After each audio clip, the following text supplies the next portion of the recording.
Assalamualaikum warahmatullahi wabarakatuh. Halo semuanya teman-teman, selamat siang. Selamat datang kembali di channel kesayangan kita, channel Ilo Entry, dan masih bersama saya Ilo dimanapun teman-teman berada. Semoga teman-teman selalu dalam keadaan sehat walafiat, tanpa kekurangan satu apapun, dan dimurahkan rezekinya. Amin amin ya rabbal alamin. Doa terbaik untuk teman-teman semua ya. Dan pada kesempatan kali ini saya akan membawakan satu kisah dari Mas Untung Prasetyo, kisah Warijan. Wow. Dan untuk kisah Warijan kali ini akan menceritakan tentang masa lalu dari sosok musuh utama Warijan kali ini, yaitu Ki Sarpajaya. Waduh, jadi dari dia kecil, dia muda, sampai dia menguasai ilmu-ilmu yang dia miliki, itu akan ada di kisah ini. Bagaimana sih awal mulanya Ki Sarpajaya mendapatkan semua kesaktiannya? Oke, sebelum kita masuk ke dalam kisahnya, buat teman-teman yang mungkin belum subscribe channel Ilo Entry, bisa diklik dulu tombol subscribe-nya. Jangan lupa lonceng notifikasinya juga dinyalakan, agar teman-teman selalu mendapatkan notifikasi dari konten-konten yang akan kami upload selanjutnya. Dan untuk channel Ilo Entry kami upload setiap hari teman-teman ya, setiap siang jam 12 siang waktu Indonesia bagian Barat. Gak pakai berlama-lama lagi, pasti udah gak sabaran kan untuk masuk ke dalam kisahnya. Dari halaman belakang rumah Bang Ilo, kita menuju ke Jawa Tengah.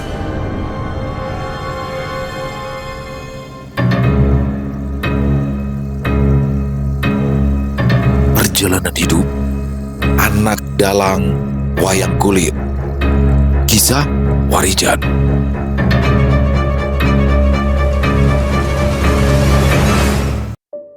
Sejak kecil, Sarpajaya hidup di bawah bayang-bayang kelir wayang purwa. Malam-malamnya dihabiskan dengan duduk di belakang sang bapak, yang merupakan seorang dalang wayang kulit yang namanya disegani karena kelihayannya membawakan kisah-kisah besar dengan nafas spiritual yang dalam. Dari sinilah Sarpajaya mengenal dunia yang tidak hanya terbuat dari kulit wayang, tetapi juga dunia lain yang hanya bisa disentuh oleh mereka yang memiliki batin tajam. Sarpajaya mulai berlatih sejak usia sangat muda. Ia mempelajari cara membaca tanda-tanda alam, mendengar bisikan halus, dan merasakan getaran yang datang dari benda-benda sakral milik ayahnya. Semua terasa alami baginya. Dunia gaib bukanlah sesuatu yang asing, tetapi sudah menjadi bagian dari hidupnya sehari-hari. Semakin dewasa, kecerdasan batinnya berkembang lebih cepat daripada fisiknya. Ia mulai menjalani bermacam laku topo, seperti pati geni, topo pendem, dan puasa mutih, hingga menjalani laku ngerokot yang membuat kulitnya tampak mengeras dan memunculkan pancaran energi baru. Setiap laku itu ditempuh agar kelak mampu melanjutkan tugas sang bapak, baik sebagai dalang maupun penjaga ilmu-ilmu warisan keluarganya. Namun di balik semua itu, ada sesuatu yang menunggu dalam senyap. Sang bapak yang selama puluhan tahun berdiri sebagai dalang sekaligus penjaga pusaka wayang, ternyata menyimpan musuh lama dari dunia kelam. Musuh yang tidak pernah benar-benar musnah. Musuh yang hanya terperangkap, terluka, dan menunggu tubuh sang dalang mulai menua untuk kembali menagih dendam. Ketika usia Sarpajaya menginjak 20 tahun, sang bapak jatuh sakit tanpa tanda-tanda yang dapat dijelaskan oleh pengobatan biasa. Tubuhnya tampak dihisap oleh sesuatu yang tak terlihat. Suhu tubuhnya turun saat matahari terik, tetapi panas pada malam hari. Kulit di bagian dada dan punggung muncul guratan hitam memanjang, seolah ada sesuatu yang sedang menandainya dari dalam. Semakin hari, tubuh sang bapak terlihat semakin lemah. Pada malam-malam tertentu, ketika angin berhenti bergerak dan suara jangkrik lenyap begitu saja, guratan hitam di dada dan punggungnya tampak berdenyut pelan, seperti urat hidup yang mencoba keluar menembus kulit. Sarpajaya yang masih muda, namun sudah ditempa dengan berbagai laku kebatinan, merasakan ada sesuatu yang tidak wajar. Pada malam ketujuh sejak sakit itu datang, sesuatu berubah. Sang bapak terbangun dengan mata terbelalak, namun tidak sepenuhnya sadar. Ruang tempatnya berbaring bergetar sangat halus, seakan udara dan tanah di sekitarnya ikut mendengarkan kalimat-kalimat gelap yang seharusnya tidak pernah diucapkan. Sarpajaya meraih tangan ayahnya, mencoba menenangkan. Tetapi seketika itu pula, ia merasakan hantaman energi yang tidak dikenal, energi yang sangat kelam dan terus berdengung seperti ribuan bisikan makhluk gaib. Sarpajaya tahu ini bukan penyakit biasa, bukan pula santet kiriman. Ini adalah serangan yang jauh lebih kuat dan lebih dalam. Istirahat, Leh. Biar Simpo yang jaga bapak, ujar sang ibu sambil menepuk pundak Sarpajaya. Tidak, Mbok. Aku tidak mungkin dapat memejamkan mata di saat bapak tersiksa seperti ini, balas Sarpajaya. Leh, bapakmu pernah berpesan, jika suatu saat ada kejadian seperti ini, kita diminta untuk ikhlas, ujar sang ibu yang membuat Sarpajaya tersentak. Bapak tidak ingin ada dendam dari pertikaian lamanya, Leh.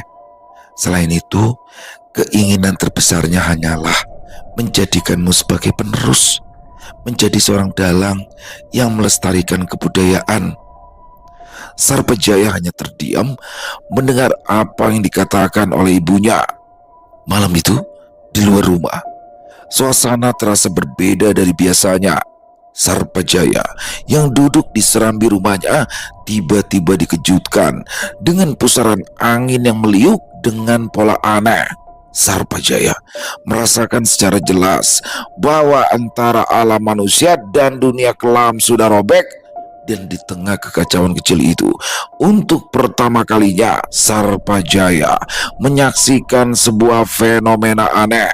Dari balik kegelapan muncul kabut hitam yang bergerak pelan. Beberapa saat kemudian, dari balik kabut muncul sosok lelaki tua berpakaian serba hitam. Sosok itu perlahan mulai mendekat ke arah Sarpajaya yang membuat tubuhnya terasa kaku dan sulit digerakkan.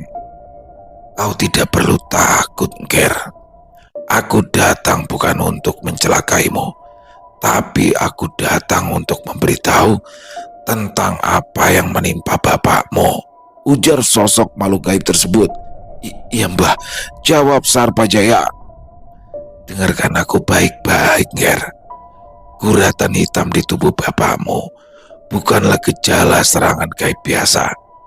Itu adalah sebuah tanda yang hanya muncul pada korban ilmu hitam yang sangat berbahaya. Ilmu itu disebut dengan nama Wisamurka, santet yang bekerja bukan dengan menusuk tubuh, tapi dengan memakan jiwa korbannya dengan perlahan, menggerogoti ingatan, dan meninggalkan korbannya sebagai bayang-bayang kosong sebelum mati, ujar sosok makhluk itu menjelaskan. Wisamurka, bukankah ilmu itu sudah lama musnah, Mbah? Lalu siapa juga panjenengan ini? Dan mengapa sampean ingin membentuk kami, Mbah? Aku adalah salah satu dari makhluk perewangan Babuyut, Mungkir. Namaku Kumboro Rekso, dan aku tahu tentang ilmu Wisamurka serta ilmu lain yang dapat menandinginya, ujar sosok Eyang Kumboro Rekso menjelaskan. Jika kau ingin bapakmu sembuh, terbebas dari cengkraman Wisamurka, carilah sumber Galabendu yang bernama Pralaya Sukma, karena hanya kekuatan itulah yang mampu melawan Wisamurka. Mendengar apa yang dikatakan oleh Kumboro Rekso, Sarpajaya terdiam, namun di balik itu bergejolak jiwanya. Dia tidak menyangka jika ilmu yang pernah diceritakan oleh sang bapak sebagai sesuatu yang tidak boleh disentuh serta tidak boleh dipanggil, bahkan tidak boleh difikirkan itu masih ada, dan kini ia harus mencarinya. Di sisi lain, Sarpajaya tahu jika ilmu hitam yang telah menyentuh ayahnya berasal dari musuh yang selama ini bersembunyi. Musuh yang bukan hanya kuat, tetapi juga ingin memastikan keluarga mereka musnah sepenuhnya. Pada saat itu, Sarpajaya menyadari satu hal. Jika ia tidak bertindak lebih jauh, maka dalam hitungan hari, sang ayah bukan hanya mati, tapi juga hilang sebagai sukma tanpa ada kesempatan untuk kembali. Pilihan ada di tanganmu, Ger. Lalu, kemana aku harus mencari sumber kala bendu itu, Mbah? Tanya Sarpajaya dengan penuh keyakinan. Hutan Palarang. Carilah sebuah tempat di mana cahaya tidak pernah ada. Pungkas sosok Kumburo Rekso yang perlahan menghilang dari pandangan Sarpajaya. Sarpajaya berdiri lama di serambi rumah. Tubuhnya diam, tapi batinnya bergerak. Hawa dingin dari arah dinding kayu tempat sang bapak terbaring terasa semakin menusuk. Dia tahu satu hal, batas waktu makin menyempit. Guratan hitam di tubuh sang bapa seperti akar kelam. Jika ia hanya terus menunggu, guratan itu mungkin akan segera berubah menjadi sesuatu yang tidak lagi bisa ditarik. Dengan perasaan yang tidak menentu, Sarpajaya masuk kembali ke dalam kamar tempat sang bapa terbaring lemah. Sarpajaya duduk di samping sang bapak yang tampak semakin pucat seperti kayon tua yang kehilangan warna.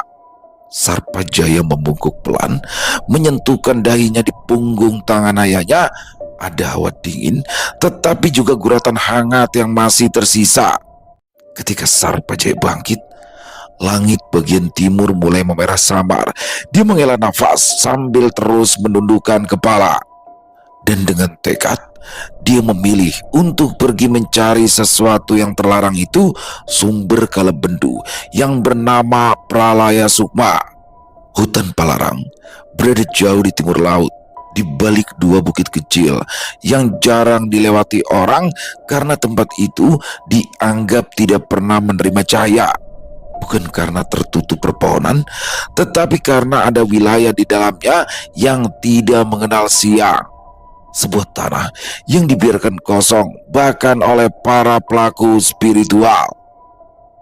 Jalan setapak yang dilalui Sarpajaya memanjang seperti garis yang tak lagi menuju satu arah. Semakin jauh ia melangkah, semakin jelas ia merasakan bahwa hutan Palarang bukanlah tempat yang dapat ditempuh hanya dengan tenaga fisiknya saja. Dan ketika Sarpajaya menapaki tanah yang mulai menghitam oleh lembab tidak biasa, dia tahu perjalanan sejatinya baru saja dimulai. Langkah Sarpajaya berhenti ketika ia mencapai bagian hutan yang tampak lebih sunyi. Tanah di tempatnya berada tidak berwarna coklat gelap atau hitam, tapi seperti abu yang pekat, seolah bekas pembakaran. Dan di tengah keheningan itu, ada perasaan samar, seolah seseorang atau sesuatu sedang memperhatikannya dari balik gelap yang belum tersingkap. Dia tidak melihat siapapun, tetapi ia tahu ia tidak sendiri. Ada sentuhan halus di batas pendengarannya, tidak berupa suara, tetapi berupa dorongan batin. Di kejauhan, samar-samar terlihat sebuah celah di antara pepohonan besar yang berdiri seperti penjaga. Celah itu tampak tidak alami, seolah dua pohon telah dipaksa untuk tumbuh saling menghadap. Dari lorong itu tidak keluar angin, namun ada tarikan halus seperti panggilan. Sarpajaya melangkah mendekat. Semakin ia dekat, tanah di bawahnya mulai berdenyut perlahan. Cahaya matanya menangkap bayangan tipis yang bergerak di balik celah itu. Ketika ia melewati celah itu, hutan di belakangnya terasa memutus hubungan dengan dunia luar. Udara berubah menjadi jauh lebih berat. Di hadapannya, pepohonan tampak lebih tua, lebih tinggi. Tidak ada suara di tempat itu. Dan di tengah kegelapan yang semakin pekat, Sarpajaya melihat sesuatu yang tidak mungkin terlewatkan. Sebuah pohon besar yang kulit batangnya menghitam sempurna. Dari celah-celah kulitnya menguap kabut tipis yang bergerak perlahan. Di bawah pohon itu, Sarpajaya berdiri mematung. Denyut halus dari dalam tanah semakin terasa, merambat dari ujung telapak kakinya hingga mencapai pusat batinnya. Kabut di sekitar akar pohon hitam itu berputar, lalu mengeras menjadi lingkaran yang bentuknya tidak jelas. Pada mulanya hanya bayangan, lalu semakin memadat hingga akhirnya menjelma menjadi sosok yang pernah dijumpai Sarpajaya di rumahnya malam itu. Sosok itu tidak lain adalah Kumboro Rekso yang muncul dari kabut itu. Tubuhnya tetap berwujud laki tua berpakaian hitam, namun di tempat ini ia tampak jauh lebih jelas dan lebih kokoh. Sarpajaya tidak terkejut, tetapi tubuhnya menegang. Di tempat ini, kemunculan Kumboro Rekso bukan sekedar penampakan, tapi itu adalah pertanda. Sosok Kumboro Rekso berdiri diam, seperti sedang mendengarkan sesuatu dari tanah di bawahnya. Lalu ia bergerak, melangkah pelan mengitari lingkaran tanah gelap yang membentuk cekungan itu. Sarpajaya hanya memperhatikan sesuatu yang perlahan berubah dari makhluk perewangan itu. Energinya tak lagi sekedar menandakan kedatangan, tetapi seperti bagian dari hutan itu sendiri. Pohon berkulit hitam itu retak perlahan, dan dari retakannya keluar bayangan-bayangan tipis yang menjalar seperti akar menyebar, lalu terhenti tepat di ujung kaki Sarpajaya. Kumboro Rekso menghentikan langkah. Kabut yang mengelilinginya itu menurun sedikit seolah tunduk. Udara berhenti, bahkan gerak kabut pun seperti membeku. Di tengah keheningan itu, Kumboro Rekso mengangkat tangannya pelan, menunjuk ke arah cekukan tanah hitam tanpa suara, tanpa kata, namun dengan makna yang merambat kuat ke dalam batin Sarpajaya. Dan disinilah permulaan dari sesuatu yang selama ini hanya dibicarakan dalam cerita turun-temurun dimulai. Kau sungguh beruntung, Ger. Kau bisa sampai di tempat ini tanpa melakukan ritual apapun dan laku topo berat, ujar sosok Kumboro Rekso. Lalu apa yang harus aku lakukan, Mbah? Sekarang bersiaplah untuk mendapatkan seluruh kekuatan Ger. Bukan hanya ilmu pralaya sukma, tapi ajian-ajian lain yang sangat ditakuti oleh para pelaku spiritual. Kabut di tempat Sarpajaya dan Kumboro Rekso berada tiba-tiba turun lebih pekat, seolah menutup ruang di antara dunia manusia dan dunia gaib. Sarpajaya menegakkan tubuhnya tepat di tepi cekungan tanah hitam. Hawa yang keluar dari tempat itu tidak berembus seperti angin, tapi bergerak pelan seperti sesuatu yang hidup. Kumboro Rekso berdiri di depannya. Cahaya hitam yang mengelilingi tubuhnya memadat seakan-akan berubah bentuk. Dalam satu momen yang sulit dijelaskan, batas antara tubuh perewangan itu dan udara di sekitarnya mulai menghilang. Kabut hitam yang semula melayang di sekelilingnya menarik diri ke satu titik, menyatu dengan wujud Kumboro Rekso hingga tubuhnya tampak seperti bayangan pekat. Sarpajaya merasakan tekanan yang semakin kuat. Lalu, tanpa peringatan, bayangan itu melesat ke arahnya. Tubuh Sarpajaya tersentak keras. Ujung matanya terasa seperti ditarik keluar. Rasa panas menembus bola matanya, membuat pandangannya menjadi kilatan merah gelap. Rasa itu menjalar ke telinganya. Ada tekanan kuat yang membuat gendang telinganya menegang. Tidak ada suara, namun telinganya dipenuhi getaran kasar.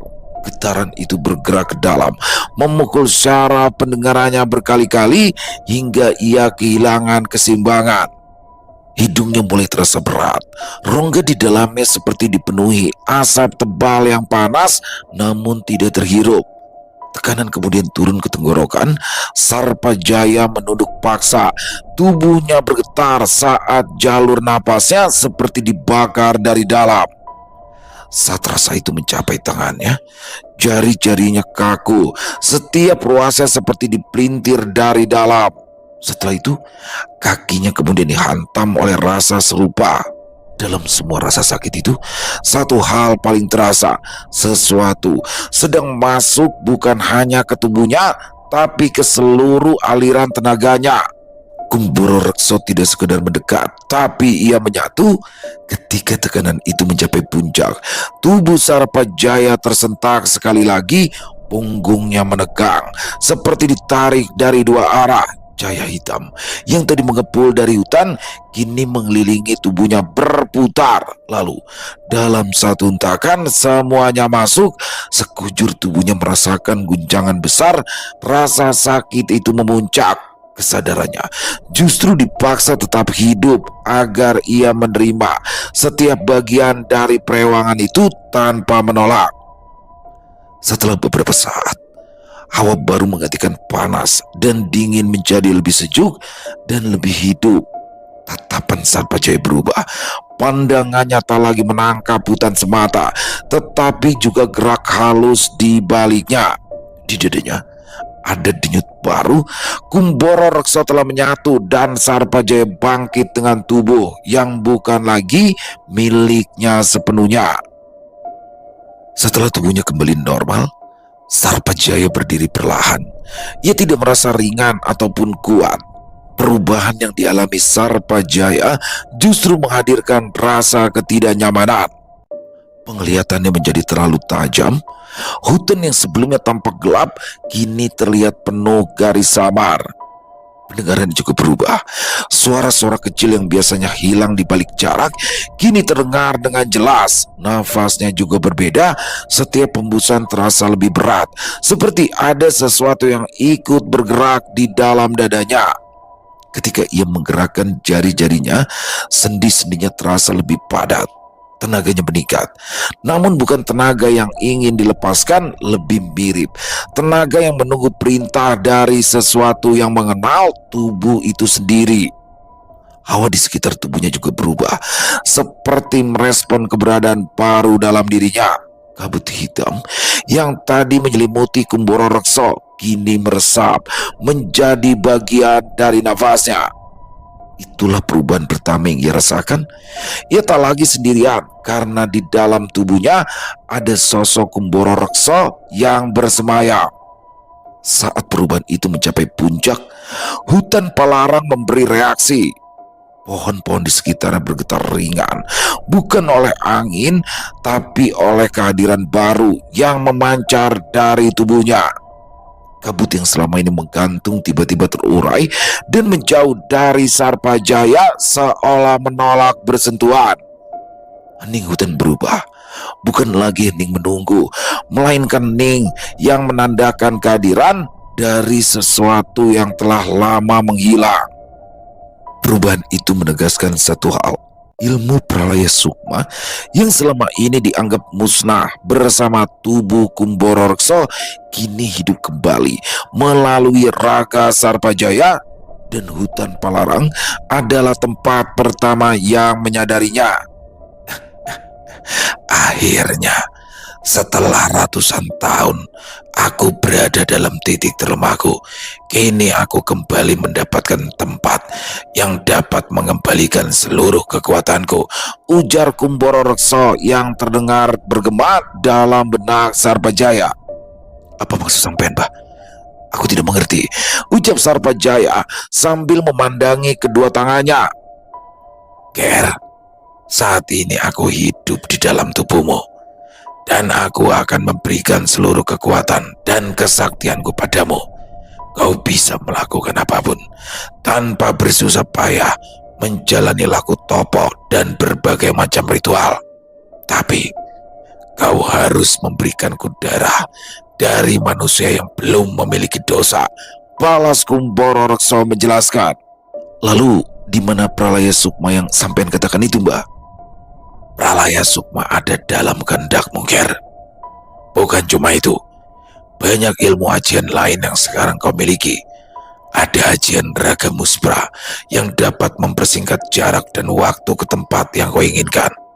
ada ajian Carumarta yang dapat melindungi fisikmu dari serangan senjata tajam dan masih banyak ilmu-ilmu yang lain, Ker. Balas Kumboro Raksa menjelaskan. Baik, Mbah, aku mengerti. Terima kasih untuk apa yang sampean berikan padaku. Dan sekarang, antar aku pulang untuk mengobati Bapak. Sarpajaya berdiri tegak di tengah lingkar tanah hitam. Tubuhnya masih terasa asing, namun kekuatan yang mengalir di dalam darahnya bergerak cepat. Ketika ia menoleh ke arah jalan pulang, jarak hutan Palarang terasa berubah, seolah bukan lagi rimba yang perlu ditempuh, melainkan ruang yang bisa dilipat hanya dengan niat. Begitu ia melangkah, udara di sekitarnya meliuk, membentuk tarikan kuat yang menyeret tubuhnya maju. Tanah, pepohonan dan kabut hutan bergeser ke belakang seperti ditarik oleh kekuatan tak kasat mata. Tubuhnya ringan. Dunia di sekelilingnya terasa bergerak terlalu cepat. Dalam sekejap, suara hutan Palarang menghilang, tergantikan oleh bau tanah pekarangan rumahnya sendiri. Yang muncul di halaman dengan langkah yang masih tersisa getaran dari perjalanan yang baru saja ditempuh. Rumah itu berdiri buram, diterangi lampu minyak yang redup. Di dalam terdengar nafas sang bapa yang berat dan putus-putus, seperti seseorang yang berjuang menahan sesuatu yang merusak dari dalam. Sarpajaya masuk ke dalam rumah. Dia langsung menuju kamar tempat sang bapa terbaring kaku, kulitnya pucat kebiruan dengan guratan-guratan hitam. Bau anyir yang tidak manusiawi menyebar dari tubuhnya. Bau khas ajian Wisa Murka, racun gaib yang bekerja bukan pada daging melainkan pada sukma. Kamu itu dari mana saja, Toleh? Tanya sang ibu yang terkejut dengan kedatangan Sarpajaya. Dari hutan Palarang, Bu. Balas Sarpajaya dengan tenang. Nanti aku akan menceritakannya, Bu. Tapi sekarang, biar aku coba mengobati Bapak dulu. Begitu Sarpajaya mendekati tubuh sang bapak, guratan hitam itu bergerak, seolah menyadari ada kehadiran kekuatan lain. Guratan itu terlihat jelas, menggeliat. Tubuh sang bapak bergetar keras dengan nafas yang makin tidak teratur. Sarpajaya mengangkat kedua tangannya. Energi dari dalam tubuhnya berkumpul cepat, mendorong panas yang menyakitkan ke sepanjang lengan. Urat-urat gelap yang muncul setelah penyatuan dengan Kumboro Raksa kini berdenyut kuat, memancarkan gelombang tipis. Energi itu turun perlahan ke arah sang bapak, bukan sebagai cahaya, melainkan sebagai tekanan halus yang memaksa ajian Wisa Murka menampakkan bentuk sebenarnya. Guratan-guratan hitam pada tubuh sang bapak tiba-tiba mengeras, membentuk pola seperti retakan. Dari retakan itu muncul asap tipis berbentuk taring-taring kecil yang menggeliat mencoba menyerang balik. Sarpajaya merapatkan kedua telapak tangannya ke dada sang bapak. Saat itu juga tubuh sang bapak melonjak dan kekuatan Wisa Murka menyerang dari segala arah.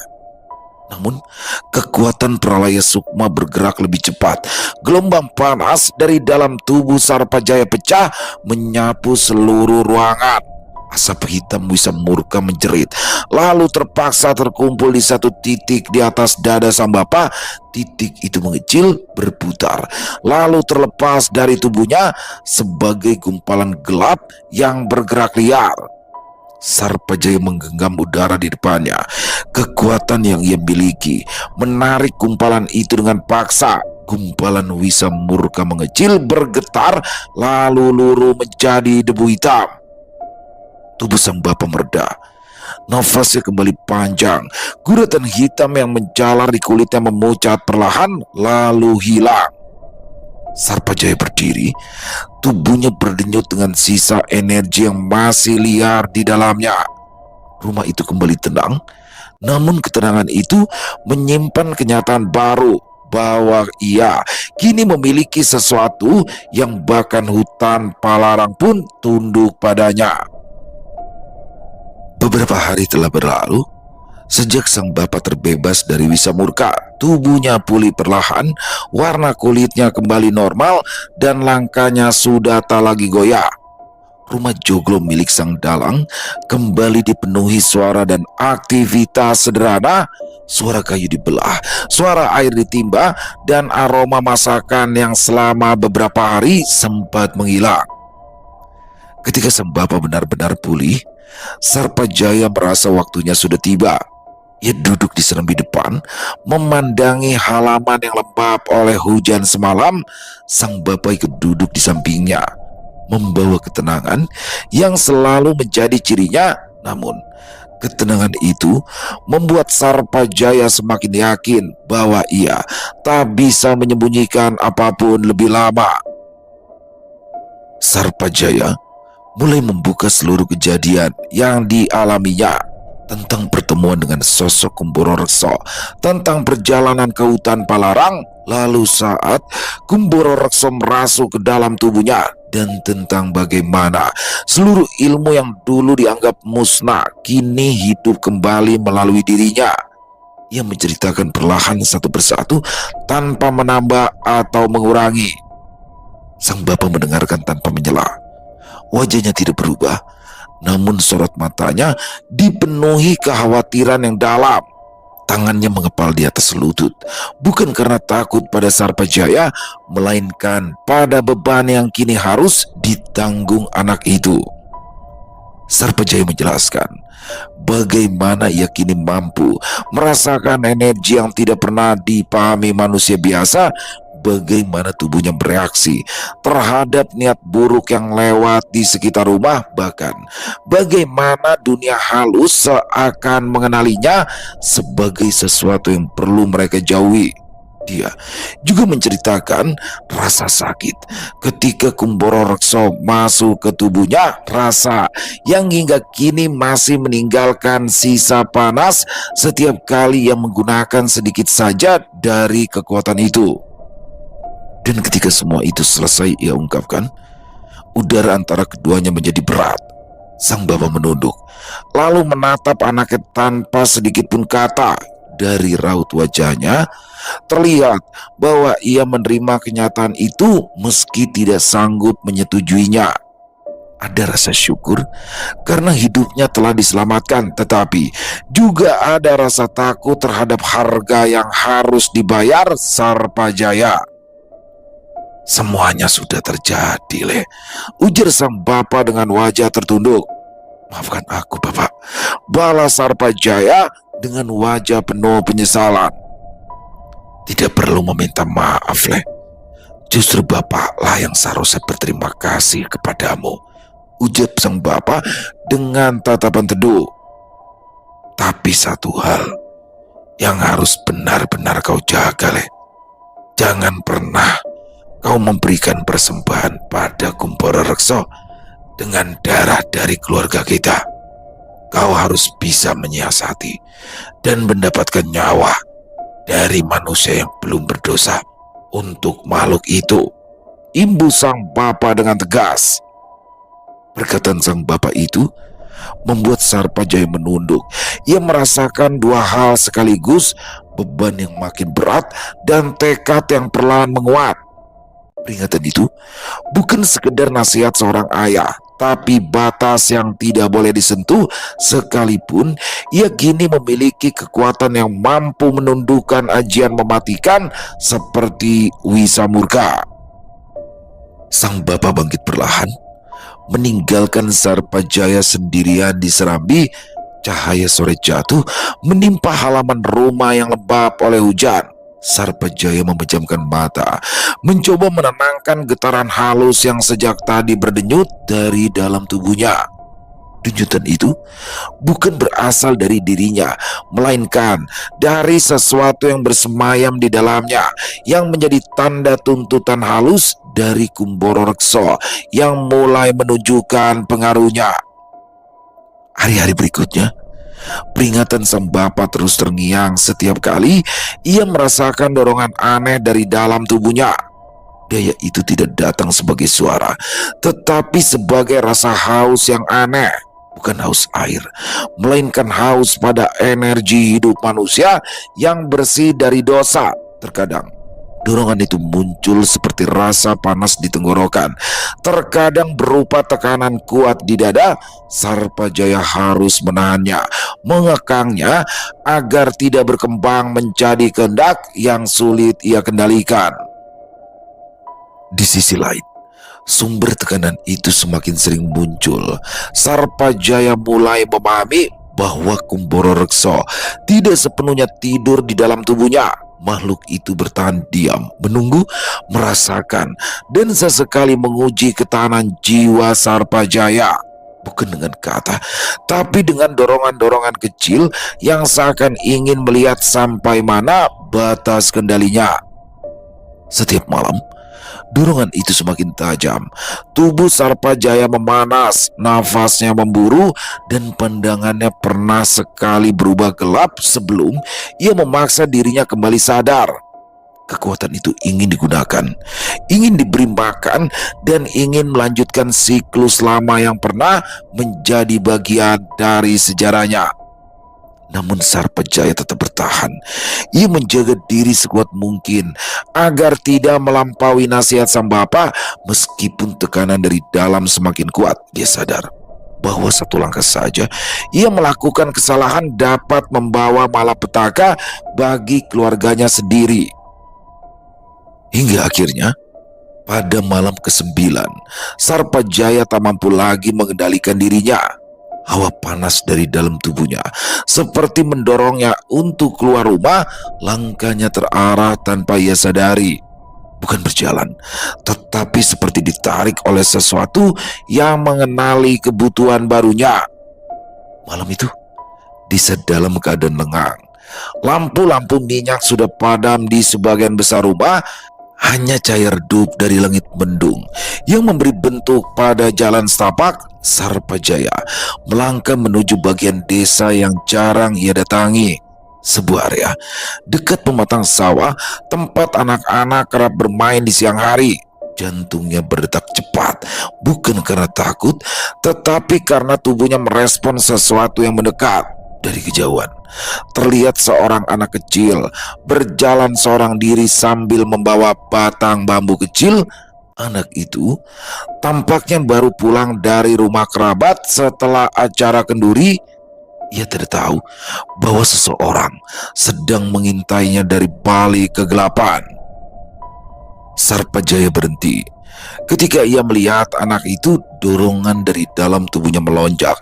Rasa panas di dadanya berubah menjadi tekanan kuat yang membuat nafasnya tersengal. Telinganya berdenging dan pandangannya menyempit pada satu titik, yaitu pada anak manusia yang bersih tanpa dosa yang akan menjadi tumbal sempurna.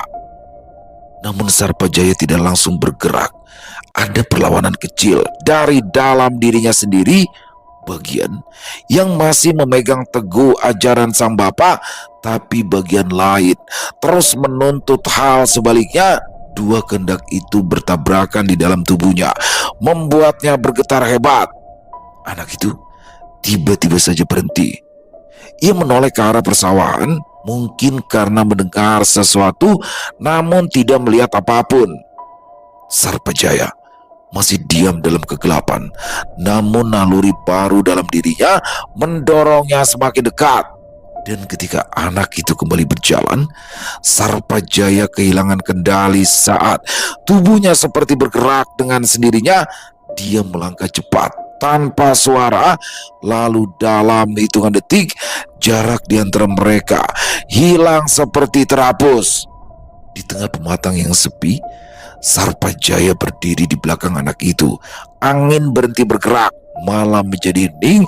Rasa haus dalam tubuhnya memuncak menjadi sesuatu yang tak bisa lagi ditahan. Dan pada momen itu, kekuatan dari dalam dirinya mengambil alih sepenuhnya. Tidak ada jeritan, tidak ada suara benturan, hanya lengkungan kabut hitam yang turun sekejap lalu kembali lenyap, seperti tidak pernah ada. Pemangsa dan mangsa menyatu dalam kegelapan. Ketika kabut tipis menghilang, Sarpajaya berdiri sendiri di atas pematang. Tubuhnya kembali dingin, nafasnya normal, dan bola matanya perlahan kembali pada warna aslinya. Di sela-sela kesadarannya, ia menyadari satu hal. Dorongan itu telah reda dan tubuhnya kembali tenang. Kumboro Rekso telah menerima persembahan pertamanya. Rasa bersalah itu muncul, tetapi tidak sepenuhnya menguasai dirinya. Ada sisi lain di dalam diri Sarpajaya merasa lebih kuat, lebih tenang, dan lebih siap menghadapi ancaman apapun. Malam itu menandai batas baru di dalam dirinya, batas yang kini telah dilewati, dan sejak saat itu kekuatan Pralaya Sukma benar-benar hidup di dalam tubuhnya. Selesai. Wow, luar biasa. Ki Sarpajaya. Waduh, ternyata awal mulanya Ki Sarpajaya mendapat kesaktian seperti tadi ya teman-teman ya. Tapi memang dari awal, dari kecil, Ki Sarpajaya ini adalah seorang anak dalang. Jadinya sudah terbiasa lah ya sama hal-hal yang berbau mistis dan gaib. Sampai pada akhirnya ketika ayahnya sakit dan hampir menemui ajal. Karena bukan penyakit biasa nih teman-teman, karena serangan ilmu hitam. Nah, disinilah Ki Sarpajaya akhirnya nekat tuh datang ke hutan. Di situ tiba-tiba dimasukilah oleh leluhurnya, tuh perewangan leluhurnya teman-teman ya. Dan di situ tanpa tapa aji, tanpa apapun, tanpa laku atau apa, langsung sakti Ki Sarpajaya. Waduh, enak banget ya, nggak capek-capek langsung sakti.